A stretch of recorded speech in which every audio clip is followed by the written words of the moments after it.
नमस्कार दोस्तों, मैं हूं डॉक्टर अनंत राठी, मनोचिकित्सक एवं नशा मुक्ति विशेषज्ञ बीकानेर से। दोस्तों, आज हम बात करेंगे डिप्रेशन के बारे में।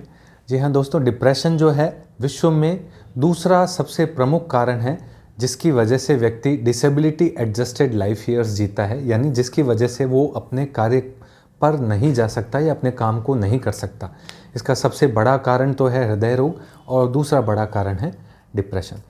भारत की आबादी विश्व में काफ़ी ज़्यादा है, तो उस आबादी के लिहाज से अगर हम देखें तो विश्व में सबसे ज़्यादा डिप्रेशन के मरीज जो हैं वो भारत के अंदर ही पाए जाते हैं। डिप्रेशन क्या है, कैसे हम इसे पहचान सकते हैं और किस तरह हम इसका उपचार करवा सकते हैं, आज की इस कहानी में हम समझेंगे। आज की कहानी में मनोज एक 35 वर्षीय बैंक में कार्यरत एक कर्मचारी है। घर पर उसकी माँ, उसकी पत्नी और 2 बच्चे रहते हैं। उसकी पत्नी पास की स्कूल में टीचर है और दोनों बच्चे उसी स्कूल में पढ़ते हैं और अच्छा पढ़ रहे हैं। पिछले 1 महीने से मनोज जो है वो थोड़ा सा परेशान चल रहा है। दरअसल उसका कोई बैंक में काम करने में मन नहीं लग रहा है। घर पे भी वो किसी से बात नहीं करता है। बैंक से आके चुपचाप अपने कमरे में जा कर के बैठ जाता है या लेट जाता है या अकेले बैठा थोड़ी देर टीवी देखता है। किसी से बोलना पसंद नहीं करता है। इस तरह के एकाकीपन वाले लक्षण मनोज के अंदर आने लगे हैं, जबकि पूर्व में वह ऐसा कभी भी नहीं था। दरअसल हुआ क्या दोस्तों कि 2 महीने पहले ही मनोज के पिताजी की मृत्यु अचानक से हृदय गति रुकने से हो गई थी और मनोज जो है वो अपने पिताजी से भावनात्मक रूप से बहुत ज़्यादा जुड़ा हुआ था। और अचानक से उसके पिताजी की मृत्यु हो जाने के बाद मनोज को एक खालीपन, एक अकेलापन, एक रिक्त स्थान सा महसूस होने लग गया था और उसे यूं लगने लग गया कि जाने ऐसा कि उसी के शरीर से जान निकल गई है। उसे यूं लगने लग गया कि पहले तो पिताजी थे तो मैं जीवन में जो कुछ भी पूछना होता था, सलाह लेनी होती थी, तो मैं पिताजी से बात कर लेता था, पूछ लेता था।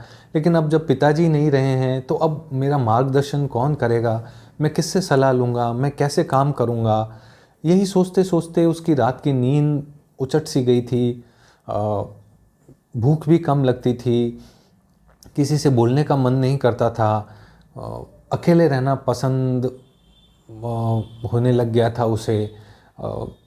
उदास उदास सा बैठा रहता था, सारे दिन पिताजी की याद में बैठा रहता। कई बार तो उसे मतलब उसकी घर वालों ने रोते हुए भी देखा।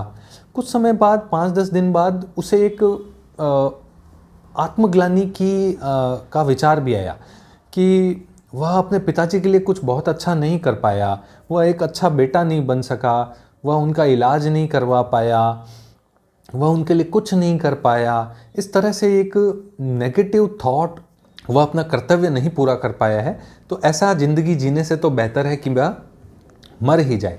इस तरह के विचार भी उसके दिमाग में आए। लेकिन जब उसने अपने बच्चों की तरफ और अपने परिवार की तरफ देखा तो उसे अपनी जिम्मेवारी का एहसास भी हुआ और उसने अपने मरने का विचार जो है वो टाल दिया। इस तरह परेशान जब रहने लगा तो उसकी पत्नी जो टीचर थी वह समझ गई कि हो ना हो जो है मनोज को डिप्रेशन की प्रॉब्लम हो गई है। और आमतौर पर यह जब भी किसी व्यक्ति के जीवन में बहुत बड़ा आर्थिक, सामाजिक या पारिवारिक नुकसान जब होता है, जैसे किसी के घर में डेथ हो जाए या कोई बहुत बड़ा नुकसान, पैसों का नुकसान हो जाए या प्रतिष्ठा का नुकसान हो जाए, तो इस तरह का जो अवसाद या डिप्रेशन की अवस्था जो है वो आना स्वाभाविक होता है। दोनों मिलकर के मनोचिकित्सक के पास गए। मनोचिकित्सक ने उन्हें एंटी डिप्रेसेंट दवा कुछ समय के लिए दी, काउंसलिंग की, कुछ समय के लिए नींद की दवा दी ताकि नींद आ जाए। धीरे धीरे मनोज डिप्रेशन से बाहर आ गया, उसकी डिप्रेशन की दवा भी बंद हो गई और पहले की भांति वह बैंक में काम करने लग गया। जी हाँ दोस्तों, इसी तरह के लक्षण होते हैं डिप्रेशन में। काफ़ी सामान्य होता है, हमारे आसपास देखने पे मिल भी जाएगा। ज़रूरत है समय पर पहचानें और उन्हें एक मनोचिकित्सक की तरफ लेकर के जाएं, जो उनको इस डिप्रेशन के दलदल से बाहर निकाल करके सामान्य ज़िंदगी की ओर मोड़ सकें। आशा करता हूँ आपको ये वीडियो पसंद आया होगा। जय हिंद, जय भारत।